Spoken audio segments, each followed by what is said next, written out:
오늘 성경 말씀은 마태복음 1장 23절입니다. 이 구절은 보라 처녀가 잉태하여 아들을 낳을 것이요 그 이름은 임마누엘이라 하리라입니다. 이제 함께 나누고자 하는 내용은 단순히 번역본 성경의 오류에 대한 이야기가 아니고 내용이 조금 더 심각합니다. 그래서 아마 이 내용을 처음 듣는 분들은 다소 충격을 느끼실지도 모르겠습니다.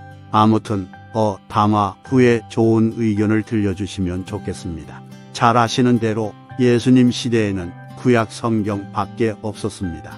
현재 우리가 가지고 있는 신약 성경은 다 예수님 이후에 제자들과 다른 저자들이 쓴 것이고 당시에는 구약 히브리어 성경만이 있었습니다. 그리고 다른 언어로 하나 더 있었는데 그것은 우리가 요즘 흔히 말하는 헬라어로 번역된 70인역 성경이었습니다. 그래서 일단 당시엔 두 가지 성경이 있었다고 보면 되겠습니다.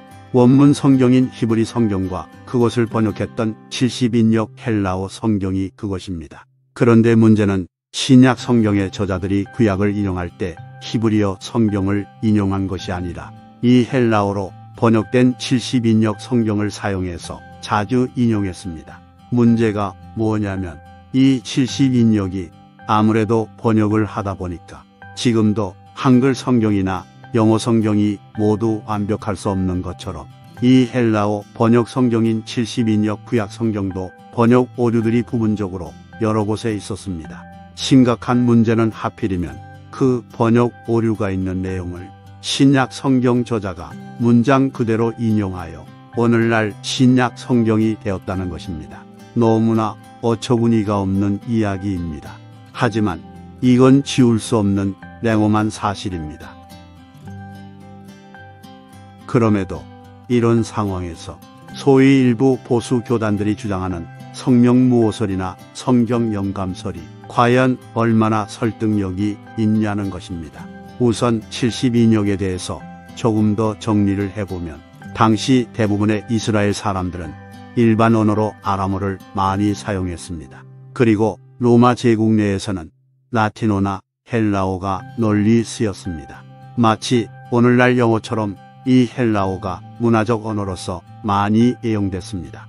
이는 물론 알렉산더 대왕이 이룩했던 헬라 제국의 영향이기도 합니다. 이 70인역 성경의 연대적 기원에 대해서는 지금도 논란이 있습니다만 아무튼 어떤 경우든 심각한 문제는 이 번역이 그리 완벽하지 못해서 부분적인 오류들이 있었기 때문입니다. 그런 오류 중에 오늘 본문이 특히 주목받는 이유는 마태복음의 저자가 이 잘못된 구약 번역본을 글자 그대로 인용을 한 것입니다. 헬라어 신약 성경이 만약에 그 구약 번역본의 오역을 고쳐서 제대로 번역했다면 아무런 문제가 없었을 텐데 이 잘못된 번역을 그냥 오류 그대로 인용을 했다는 것입니다. 이게 실수든 고의든 구약의 원문 내용이 신약 성경에 와서 변개가 된 것입니다. 신약 저자의 실수에 의해서 벌어진 이런 상황을 우리가 알면서도 과연 신약 마태복음이 성령께서 영감하신 책이라고 여전히 주장할 수 있냐는 것입니다. 아니면 성령께서 실수하신 건가요? 오늘 본문 마태복음 1장 보라 처녀가 잉태하여 아이를 낳을 것이요. 여기서 이 처녀라는 번역이 잘못입니다. 구약 히브리어 성경에서 인용한 게 아니라 구약 헬라어 번역본을 인용했는데 본래 히브리 원문은 처녀가 아니고 히브리어로 알마입니다. 알마는 그냥 젊은 여인입니다. 젊은 여인과 처녀는 엄연히 다른 의미입니다. 이사야서는 이 처녀와 젊은 여인을 잘 구분해서 썼습니다. 구약에서 처녀라고 할 때는 베틀라, 젊은 여인이라고 알마입니다. 그러니 당연히 보라 젊은 여인이 잉태하여 이렇게 인용해야 할 것을 보라 처녀가 잉태하여 이렇게 변개된 것입니다. 이게 또 나중에 여러 나라 성경들에서는 동정녀로 번역했습니다. 하지만 저는 지금 단순히 번역 실수를 문제 삼는 건 아닙니다. 번역이야 누구나 실수할 수 있습니다. 진짜 문제는 뭐냐면 이렇게 오류가 있게 인용된 성경을 우리가 정경이다, 하나님 말씀이다, 성령이 영감하셨다고 주장하며 글자 하나 손대지 말라고 할 수 있냐는 것입니다. 과연 이런 성경관이 정말 바르게 된 것이냐, 그에 대해 의문을 표하는 것입니다. 사실 굳이 이 구절만이 문제는 아닙니다. 신약의 4대 복음서는 서로 모순된 구절이 한둘이 아닙니다. 물론 구약도 마찬가지입니다. 방주에 들어간 숫자가 다르고, 모세의 장인 이름이 다르고, 골리앗을 죽인 사람이 다르고, 예수님의 족보가 서로 다르고, 회당장의 딸 이야기가 다르고, 가롯 유다의 죽음이 다르고, 거기다가 그 역대기나 열왕기서에서 숫자나 연대 등이 다른 것은 제법 많아서 아예 책을 쓸 정도입니다. 그러나 저는 성경에 오류가 많으니 믿지 말라 그런 뜻이 아닙니다.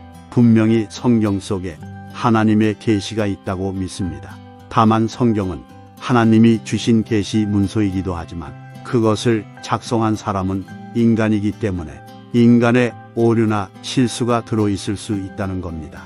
이건 우리가 오류가 있다고 주장해서 오류가 생긴 게 아닙니다. 오류는 그 자체로 사실이고 현실입니다. 이미 오류가 있는 문서를 가지고 이거 오류가 하나도 없다고 하면 되겠습니까? 어떤 사람은 마치 사본상에 사소한 문제만 있는 것처럼 말을 하는데 이건 사본의 문제가 아닙니다. 필사하다가 토시가 틀리거나 누락된 그런 문제가 아닙니다. 그냥 문장의 흐름이 다르고 문맥이 다르고 내용이 다른 겁니다. 그래서 이건 완전 오류로 봐야 하는 것입니다. 요약하자면 하나님의 계시에는 오류가 없지만 인간들이 종교회의에 모여서 다수결로 선정한 이정경 또는 성경은 오류가 있을 수 있다는 것입니다. 그것은 절대적인 것이 아닙니다. 그래서 저는 오늘날 우리가 가지고 있는 이 성경을 성경 정경으로 하는 것보다는 성서 거룩한 문서로 불리는 것이 더 마땅하지 않나 그런 생각을 합니다. 그리고 이 오류가 있는 경전을 무상화하고 이것은 하나님 말씀이니 손대지 말라, 이런 주장은 이성과 상식을 우리에게 주신 하나님께 대한 도전이라고 생각을 합니다. 결론적으로 틀린 것을 맞다고 주장하는 것이나 하나님의 계시가 아닌 것을 하나님 말씀이라고 강요하는 것, 신앙이 아니라 신성 모독이라고 생각합니다. 구약의 내용이 신약에 와서 변개되었습니다. 그것이 실수든 고의든 이 둘이 서로 틀립니다. 이 경우 둘 다 동시에 정경이 될 수는 없는 것이지요.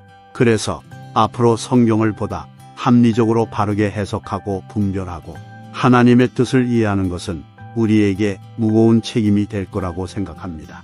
경청해 주셔서 감사합니다.